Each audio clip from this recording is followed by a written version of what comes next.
Hello dear students, good morning everyone. So as you know that we have started our lesson Mark Twain. Mark Twain was the famous English writer. Okay, so in this lesson we have seen some anecdotes. म्हणजे त्यांच्या जीवनातील काही प्रसंग त्या आपल्या या लेक्सनमध्ये आपल्याला पाहायला मिळालेले आहेत. नाव some anecdotes we have seen and now one anecdote and some quotations had left. आता आपण काही anecdotes पाहिलेले आहेत, त्यापैकी एक anecdote म्हणजे एक किस्सा प्रसंग राहिलेला आहे आणि काही there is some quotations म्हणजे आपण काय म्हणतो त्याला त्यांच्या उद्गार किंवा त्यांची वाक्य की जे त्यांच्या भाषणातून आलेली असतील किंवा त्यांच्या लेखनातून आलेली असतील. The quotations from their writing or the quotations from their speeches. Okay, so from their speeches or from their writing there are some quotations also. So first we will see the last anecdote and then we will see the quotations. So now first on page number 45, Mark Twain's birthday in November 1835 was heralded by the return of Halley's comet. Comet म्हणजे आपण त्याला धूमकेतू असं म्हणतो. Okay, sir धूमकेतू, तर धूमकेतूचं नाव काय आहे? हॅलीज धूमकेतू. म्हणजे हॅलीचा धूमकेतू जो आहे तो जेव्हा हेलर्ड म्हणजे तो जेव्हा निर्माण झाला तो महिना आणि मार्क ट्वेन यांचा बर्थचा महिना हा एकच. म्हणजे Mark Twain's was birthday is in November 1835. म्हणजे मार्क ट्वेन यांचा बर्थडे हा नोव्हेंबरमध्ये असतो 1835ला आणि त्याच वेळी त्याच वर्षी हेलीज धूमकेतू असतो. हेलीज कॉमेट म्हणजे धूमकेतू सुद्धा त्यावेळेस उत्पत्ती झाली. म्हणून Twain who often remarked upon this curiosity come to think of himself that the comet as uncountable freaks cosmically linked having come in together, he declared they would go out together. Means त्यांचा ज्या दिवशी त्यांचा जन्माचा महिना आणि धूमकेतूच्या उत्पत्तीचा महिना हा एकच होता.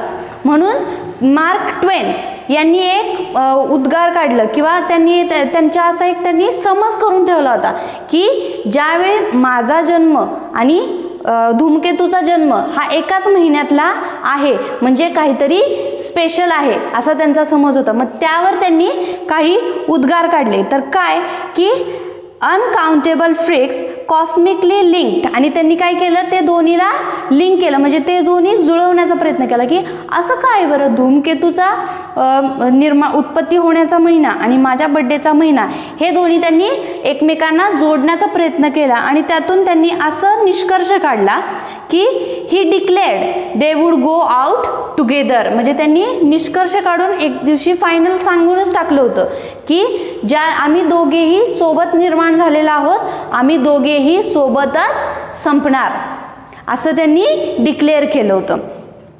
इन फॅक्ट ट्वेन वॉज प्रूव्हन राईट आणि शेवटी ते खरं सुद्धा झालं. त्या दोघांचा जन्माचा महिना एक होता आणि त्या दोघांचा नष्ट होण्याचा म्हणजेच मृत्यूचा महिना सुद्धा एकच ठरला. On the night of his death in April 1910 म्हणजे 1910ला जेव्हा त्यांचा मृत्यू झाला त्याच रात्री Halley's comet once again blazed through the sky आणि त्याच रात्री हेलीचा धूमकेतू सुद्धा नष्ट झाला असं इथं सांगितलं गेलेलं आहे. Okay, now there are some quotations from their speeches and their writing. आता इथं काही स्पीचेस आलेले त्यांच्या स्पीचेसमधील किंवा त्यांच्या रायटिंगमधील काही कोटेशन्स आलेले आहेत. नाव first, April fools day. You know very well what is April fool day. 1st of April that is April fool day. म्हणजे एप्रिलचा पहिला दिवस म्हणजे 1 एप्रिल हा एप्रिल फूल डे असतो. तर त्याविषयी त्यांनी काय कोटेशन घेतलेलं आहे? This is the day upon which we are reminded of what we are on the other 364 days. म्हणजे वर्षाचे एकूण दिवस किती असतात? 365, बरोबर की नाही? म्हणजे त्यांचं असं म्हणणं आहे की एप्रिल फुलच्या दिवशी आपल्याला कळतं की पूर्ण 364 दिवसामध्ये आपण कोण आहोत. म्हणजे एप्रिल फूलच्या दिवशी आपल्याला लोक नॉर्मली बुद्धू बनवतात, बरोबर. म्हणजे एप्रिल फूलच्या दिवशी आपल्याला कळतं की वर्षाचे 364 दिवस आपण कसे आहोत.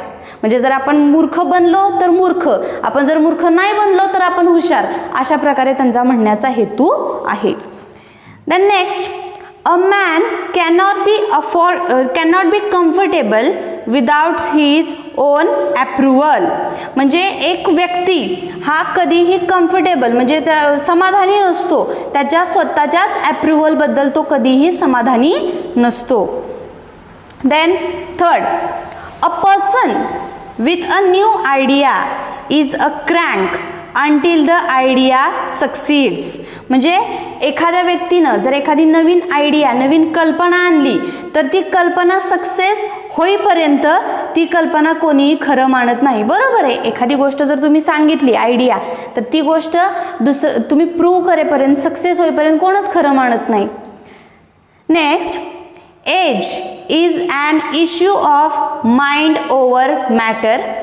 If you doesn't mind it doesn't matter. म्हणजे एज म्हणजे वय, ओके.